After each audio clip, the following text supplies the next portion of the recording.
New York City's LaGuardia Airport, March the 22nd, 1992. A commuter plane with 51 people on board tries to lift off the runway. Rotate. But the pilots can't get it to climb. They knew they were in trouble, but they were fighting all the way to the end. USAir Flight 405 plunges into the icy waters of Flushing Bay. 27 people die. For US investigators, it's an open and shut case.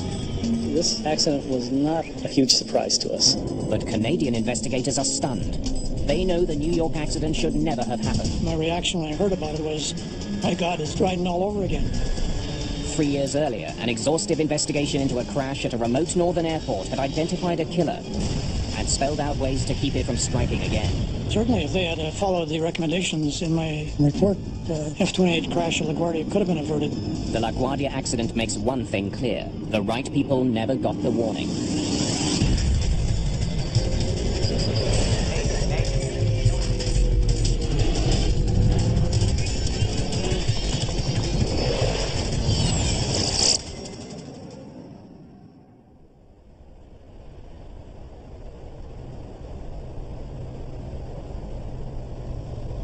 March the 10th, 1989. It's 11:39 a.m. at Dryden, Ontario's airport. Light snow falls as Air Ontario Flight 1363 stops in the remote northern community on its way from Thunder Bay to Winnipeg. The passengers stay on board while the plane is refueled.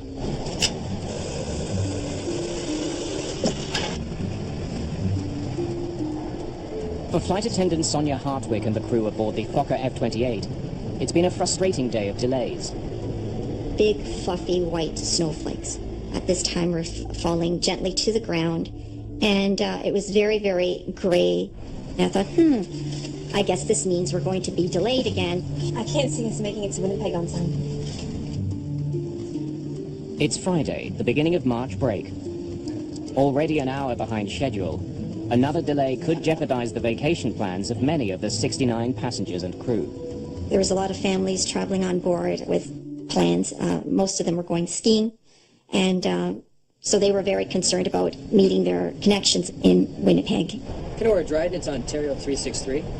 Ontario 363, Kenora. As First Officer Keith Mills checks on weather conditions, Captain George Morwood returns from making a phone call inside the airport. It's getting worse. What's the latest? It won't clear till late afternoon. Check that. Quite heavy snow. Looks like it's going to be a bad one. It's still within our takeoff limits. Well, that's good. We got a lot of people who want to make their connectors. Let's hope it holds. Temperatures hover around freezing. Visibility is decreasing. If the flight doesn't leave soon, it could be grounded indefinitely. Dryden is a very small city. It's a very remote part of Ontario. With a population of about 6,500, the isolated community lies halfway between Thunder Bay and Winnipeg. Harsh Canadian winters with bitter cold reaching minus 35 degrees Celsius are the norm here. It's not the place to be stranded in the middle of a snowstorm.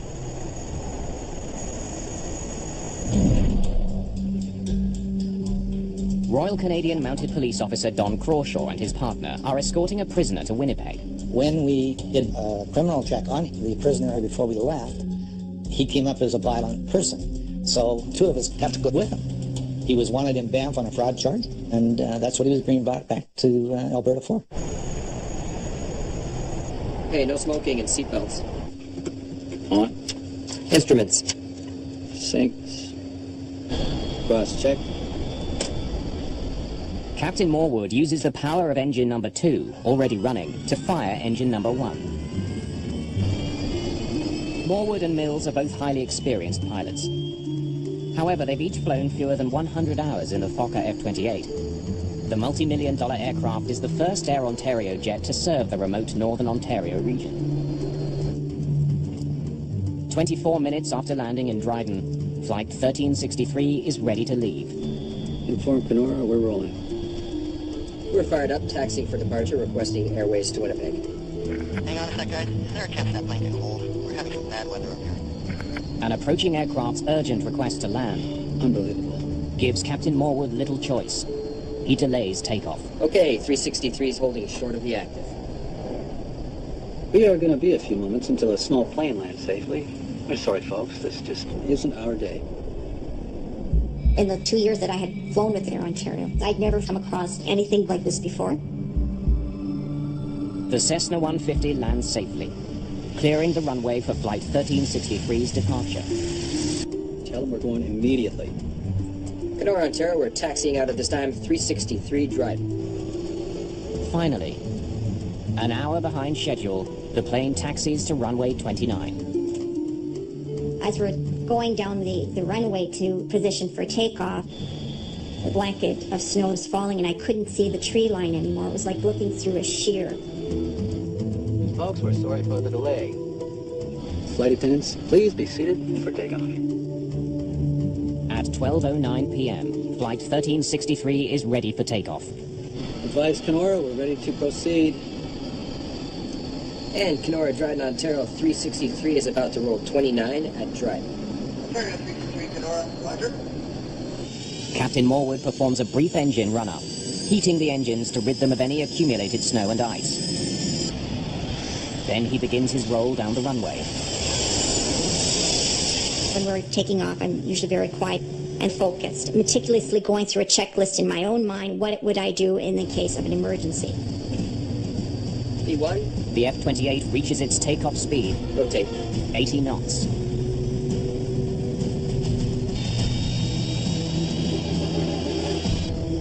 Our takeoff was very slow and sluggish, like a slow, sluggish person running up a hill. Clearly there's something wrong. The F-28 struggles to get airborne. We cleared the trees. The plane started shaking. I thought, oh my God, we're going to crash. That's when all hell broke loose. If you can equate to being in a mixmaster, that's what the plane felt like at the time. There's this dip to the left and then dip to the right. The pilot's trying to get this plane up. Then all of a sudden there was a power burst. The plane seemed to stabilize itself. You could feel that the pilot's trying to get control of it. But a few seconds later, it became a mixmaster again. I yelled out, emergency, grab your ankles, get your heads down. Grab your ankles, put your heads down! And I kept yelling that, and then I assumed my brace position. You could hear people screaming and yelling. There's loud, horrible sounds. We are clearly crashing. The pilots are helpless. 49 seconds after lifting off, Air Ontario Flight 1363 crash lands in the bush, 950 meters west of runway 29.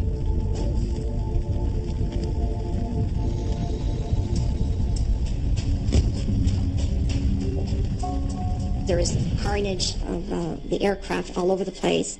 I didn't know where I was. And at that point I thought, oh my gosh, I'm alive. I'm still alive if this is all happening so quickly.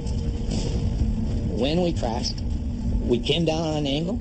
It ripped the right side of the plane open, and that's how we got out, or else we probably would have never have gotten out. Now, the prisoner was still in handcuffs, so I reached over and I took the cuffs off of him there, but he never left me.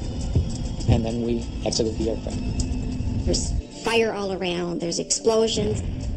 I'm thinking, oh my God, we're full of fuel. Come this way. And I started yelling, come this way, for people to follow my voice. Come this way. Passengers scramble for safety before the fire spreads. 45 people survived the accident, but 24 people do not, including Captain Morwood and First Officer Mills.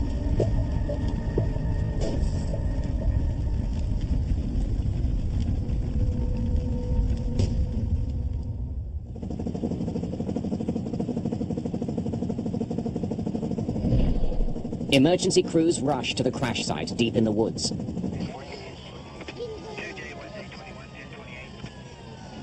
The injured are taken to hospital in Dryden. I was very concerned because I kept looking at the wing all the time. I thought there was a lot of snow. Well, I didn't notice anything wrong going down the runway. Like I said, it was just when we started hitting the trees, I knew there was something wrong.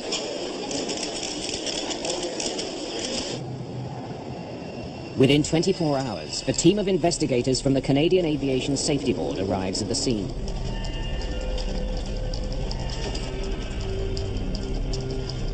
You're going there, hopefully with the idea that you can find out what happened, why it happened, and how do you prevent it from happening in the future. We walked the entire path of the airplane to the threshold of the runway, and then we walked the flight path of the airplane right to the crash site. That was the first thing that I did. I wanted to document what I was seeing by photographing. When you walk in on an accident site like that, there are two things that overwhelm you: the smell of aviation jet fuel and the smell of death.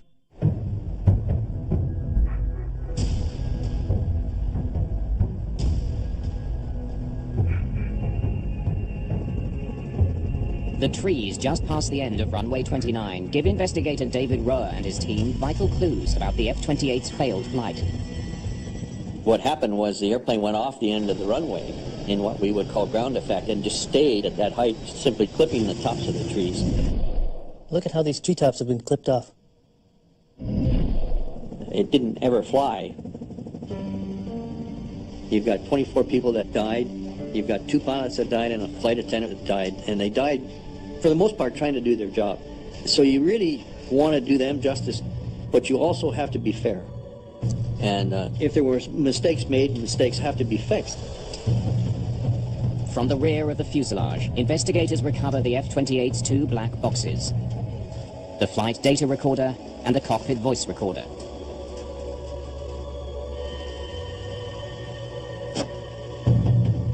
The devices are designed to withstand temperatures of 1100 degrees Celsius for up to 30 minutes. Investigators are frustrated to learn that the mylar tape from the recorders has suffered extreme heat damage. It's estimated the black boxes were scorched by an 1100 degree inferno for at least 90 minutes, far beyond their limit. The data is unrecoverable. That was a big blow to us, because now you have to try and gather information and try and establish that it's factual by independent routes. We were just about to leave Thunder Bay and they gave us 10 new passengers.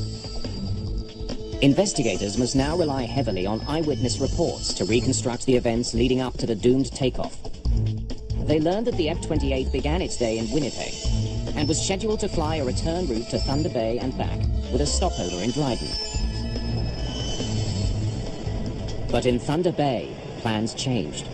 The cancellation of another flight forced the crew to pick up 10 additional passengers. And when they did their calculations, they realized that we were overloaded and something had to come off. All right, let's offload some fuel then. They ended up removing fuel in order to be within the proper weight. Dispatch, Ontario 363. So the flight was delayed an hour. The extra weight of the new passengers left the crew no choice. They had to unload fuel to lighten their load. That meant when they arrived in Dryden, they needed to pump in more than the usual amount of fuel for the final leg back to Winnipeg. Roer wonders if the change in plans somehow led to a miscalculation of the weight and balance. Was the F-28 too heavy for takeoff? He then uncovers a puzzling detail. The plane's weight and balance form for the takeoff from Dryden was never collected as required. It burned in the fire.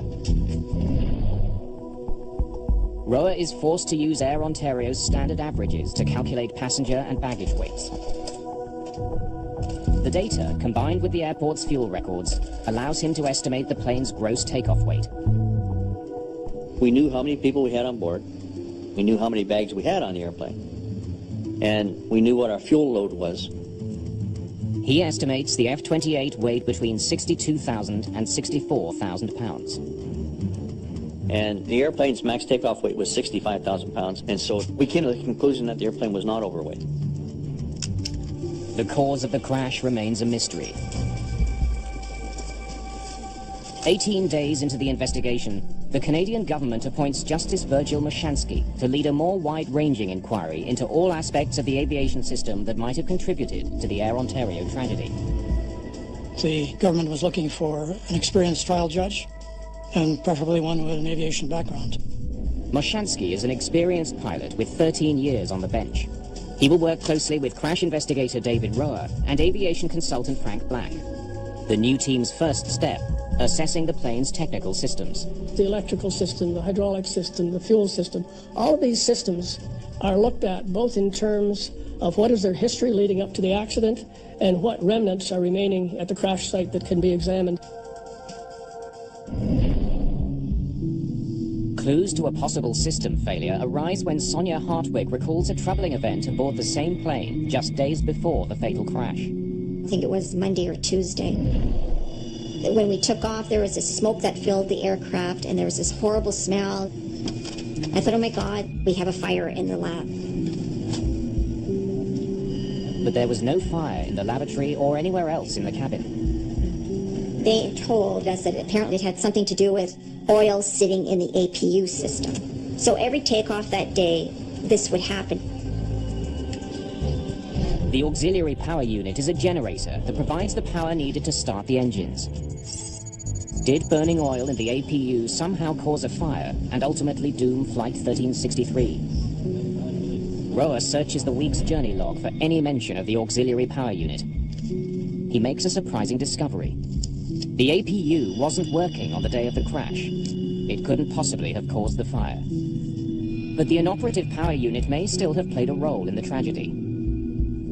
Investigators learned that it forced the crew to make a risky decision in Dryden. Onto the connectors. Let's hope it holds. Normally, the captain would rely on the APU to restart his engines after shutting them both down for refueling. But if he couldn't use his APU, he couldn't shut his engines down. That meant Flight 1363 had to be refueled with one engine still running. Captain Morwood is in a situation where he's got a hot refuel with passengers on board the aircraft. He's got to keep an engine running to refuel the airplane. Hot refueling isn't against regulations, but the risk of a fuel spill makes it potentially dangerous. In Toronto in 1973, a maintenance person was killed when an Air Canada DC-8 jet was consumed by fire during refueling. Hot refueling is not a normal practice. Could the hot refueling have caused some kind of damage to the engines? The Dryden Airport manager, a former military pilot, suspects there was trouble with the plane's engines. He tells Roa he saw the takeoff from his office and heard a sharp, explosive noise just as it disappeared from view. To him, it signified a flameout or engine failure.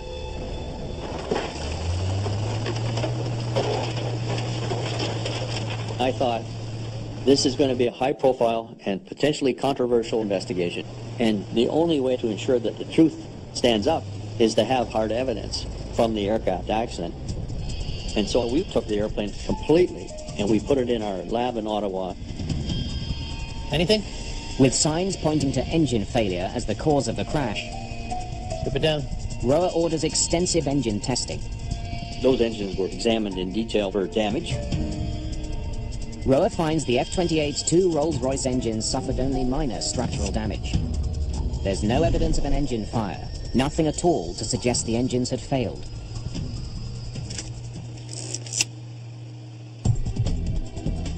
With little physical evidence to explain the failed takeoff, investigators are back to square one. To solve the mystery, they comb through survivor and eyewitness statements.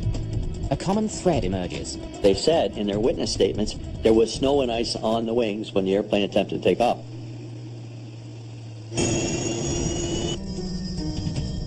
Roa studies weather charts for clues. We had very good meteorological information.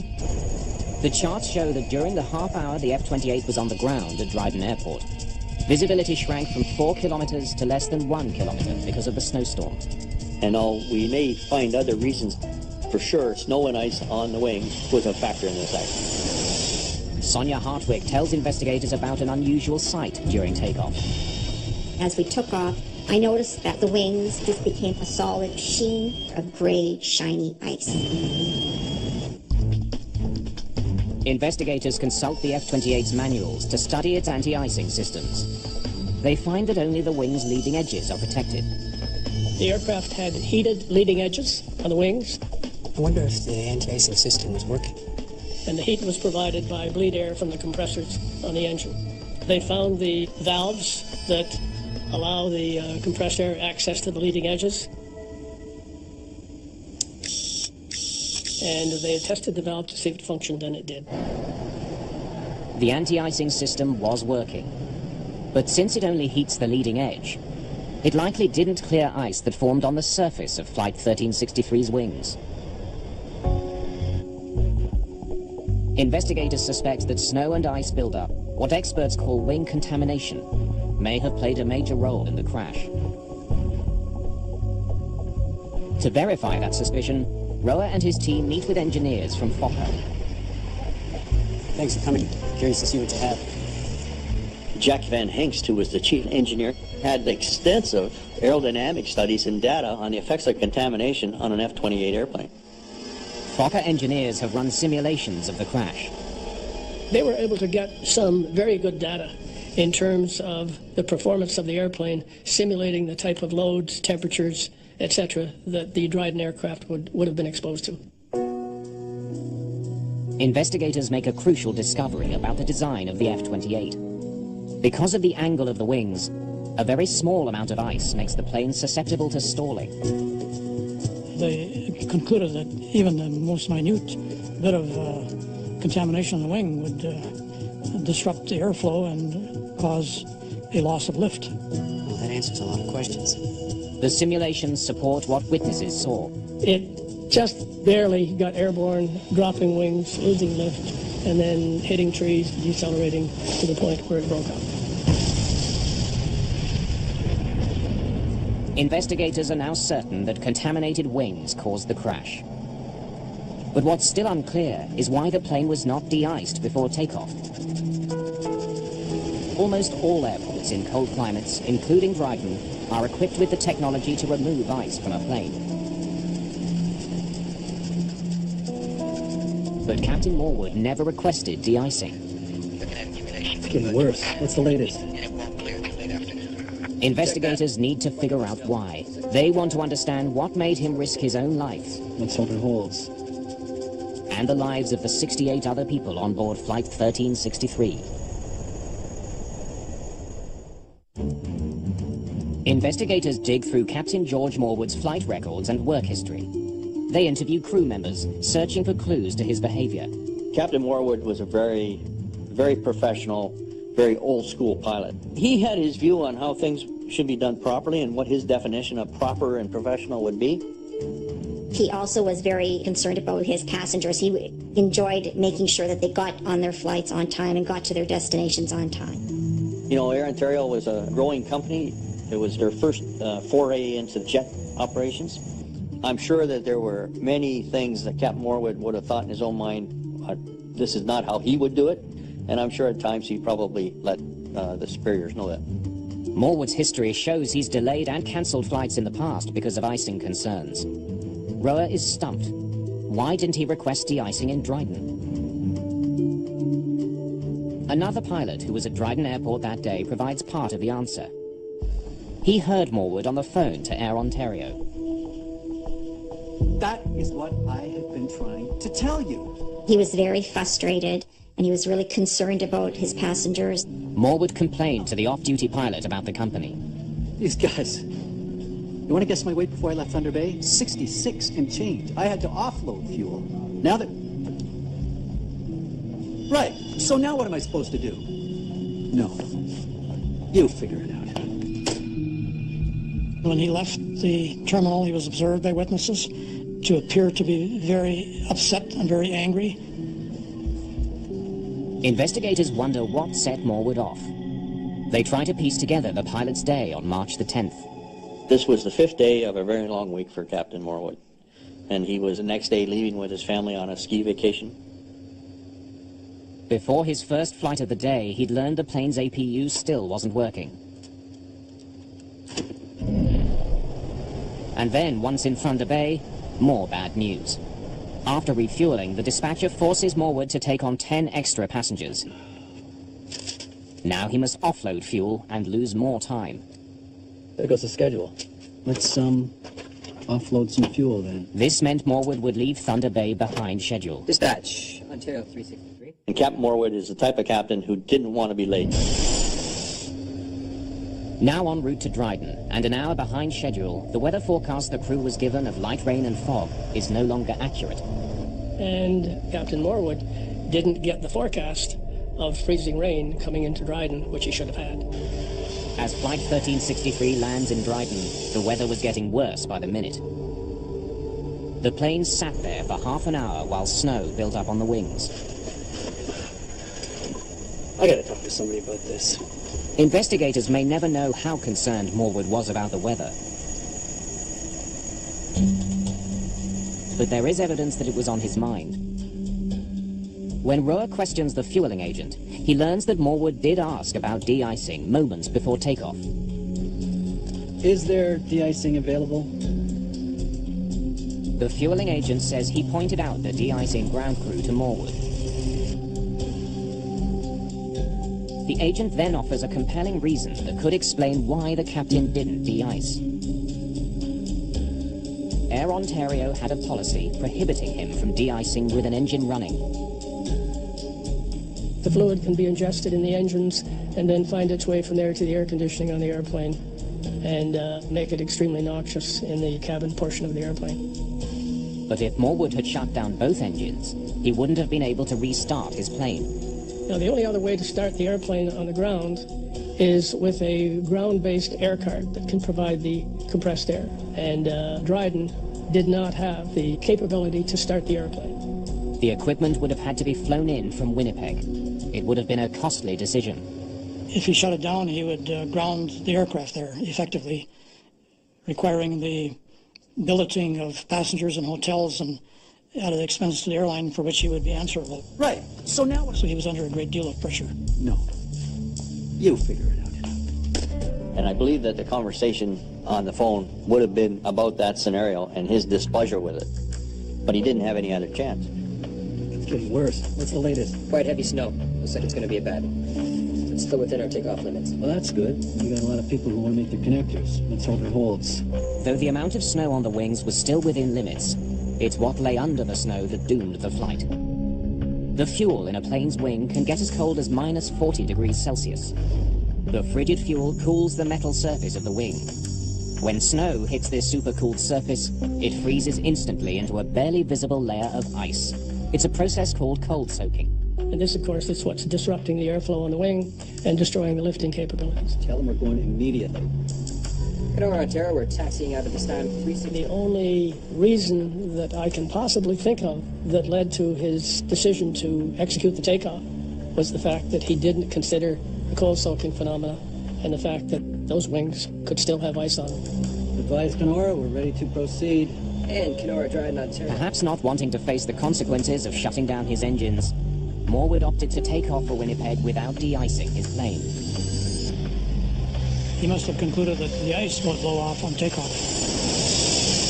That is where he made a mistake, a tragic mistake. But Mashansky concludes that despite his mistake, Captain Morwood is not solely responsible for the crash. It wasn't simply pilot error. There were myriad of factors which were the cause of the accident.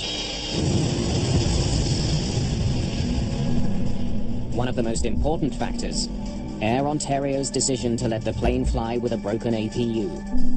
They were deferring a lot of the maintenance that should have been done because of a shortage of parts. And then they had to scrounge around all across Canada with various F-28 operators to borrow parts from them. And this was a very bad move on the part of Air Ontario management. The investigation determines that by cutting corners and focusing too much on the bottom line, the airline was putting all their passengers and employees at risk. Because the F-28s were new to Air Ontario, there was this urgency to get one crew off and get the next crew on flying. This urgency to have them in the air producing money. I came to the conclusion after a lot of thought about this accident that there were a lot of other hands on those throttles, pushing those throttles forward. There were a lot of people that were involved in the sequence of events that led to this tragic outcome. This was a preventable accident, but everything conspired against the pilots. I gotta talk to somebody about this. Because Air Ontario management did not have a safety culture. And you have to have a safety culture from the top management down.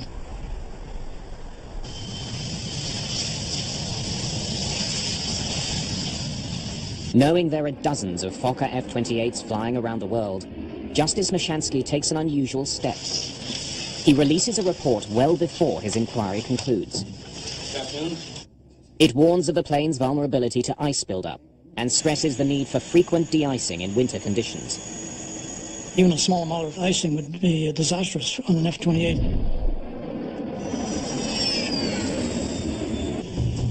But 15 months later, it becomes clear that Mashansky's warnings have not been heard. USAir Flight 405 is preparing to fly from New York to Cleveland on March the 22nd, 1992. The plane is a Fokker F-28, and it's snowing. It's 1 degree below freezing. At 9 p.m., the jet is being de-iced for a second time since its arrival from Florida. In the past hour, an inch of snow has fallen and shows no signs of stopping. USAir 405, there's taxi runway 13. The crew prepares for takeoff. Flight 405 is an hour and 45 minutes behind schedule when Captain Wallace Majeur starts taxiing to runway 13. Then, unexpectedly, USAir 405, turn left and hold short of Echo. Left on the inner to hold short of Echo. At 9:07 p.m., Flight 405 is forced to wait on the taxiway near runway 13.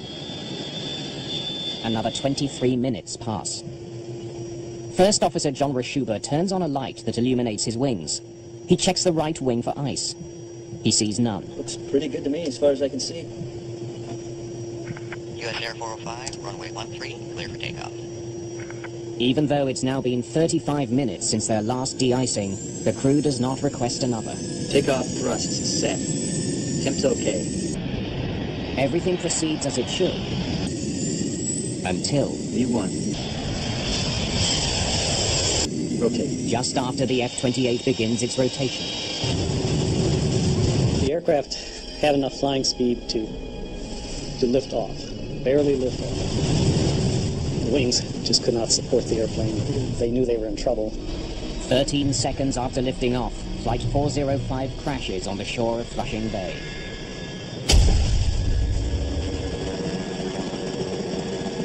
I don't think any pilot really thinks he's going to crash. They were trying to save the airplane right to the end. 27 of the 51 people on board are killed. Another Fokker F-28 has crashed, with tragic consequences. My reaction when I heard about it was, my God, it's Dryden all over again. Within days, investigator in charge Robert Benson suspects that ice on the wings was the major cause. It would be very, very difficult for either of the pilots to really detect ice on the wings, looking backwards over their shoulders through the side windows of the airplane. Looks pretty good to me as far as I can see. So the captain was faced with quite a problem. If he wanted to be de-iced a third time, he would have had to get out of the lines, taxi all the way back into the parking area, and meet up with a de-icing truck again. Takeoff thrusts. That would have put him very, very late, and it may have even caused the cancellation of the flight. After all of this work, after all of the efforts, to see it happen again was extremely frustrating. There were no regulations in place requiring the crew to seek another de-icing after their extended delay. But Justice Mashansky had called attention to the dangers of long wait times when he issued his interim report. If they had followed the recommendations in my second interim report, this accident certainly could have been averted.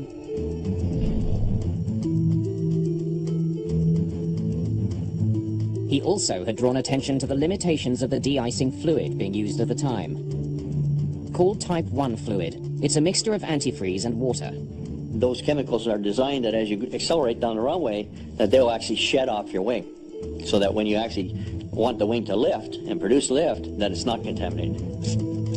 Type 1 fluid is applied hot to de-ice the plane's surfaces. But it doesn't last long. Type 1 fluid had a holdover time in their best conditions of about 15 minutes. Under poor conditions, such as freezing rain, it could be as low as 6 minutes. During the Air Ontario investigation, Mashansky's team reached a stark conclusion about the effectiveness of Type 1 fluid. Even if Captain Morwood could have de-iced his plane in Dryden, We're fired up, taxiing for departure, requesting airways to Winnipeg. it may have made no difference. Hang on a sec, guys. Is there a chance that might be cold? We're having some bad weather. Unbelievable. Flight 1363 had to wait for the troubled Cessna 150 to land. By the time he waited for this 150 aircraft and pilot to land, and then they backtracked and got into position, Now they're in a serious snowstorm, and they are getting contaminated. Even if Morwood had de-iced during his 30 minutes on the ground, the delay may have been enough for the fluid to stop working.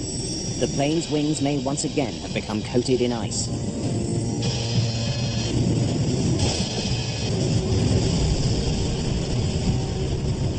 It came out in the examination of Air Ontario pilots that there was a dire need for training in terms of how the de-icing, anti-icing systems worked and how long your aircraft was protected. As soon as our accident occurred up in New York, we of course understood that it was a similar aircraft, in fact a nearly identical aircraft to the Dryden accident airplane. The circumstances were similar in both accidents, and the Dryden report was a tour de force, which helped us focus our investigation quite a bit. Justice Mashansky had released his interim report more than a year before the crash of Flight 405. His recommendations could have prevented it. Mashansky would soon discover that a breakdown in communication had cost the lives of 27 people in New York.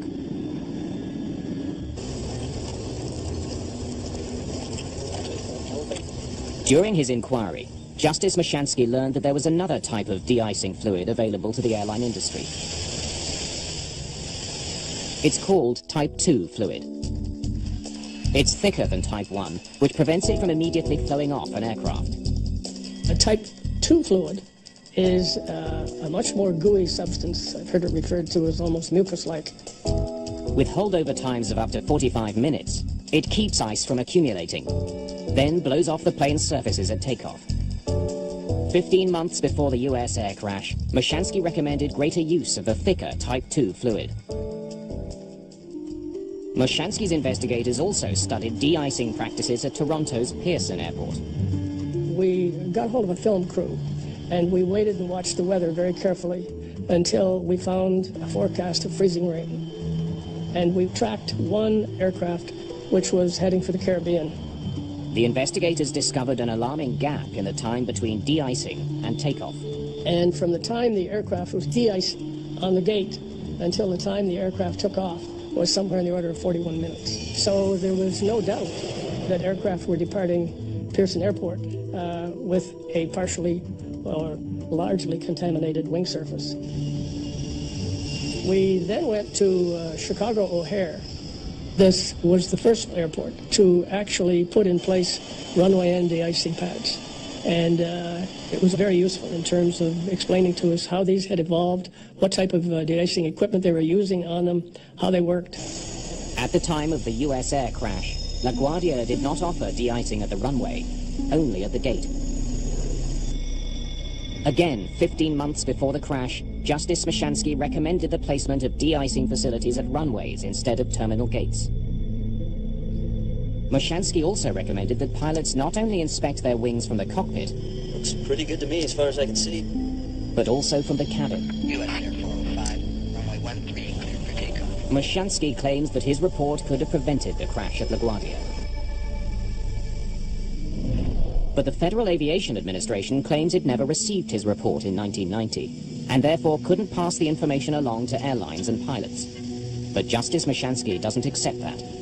My second interim report went out in December of 1990,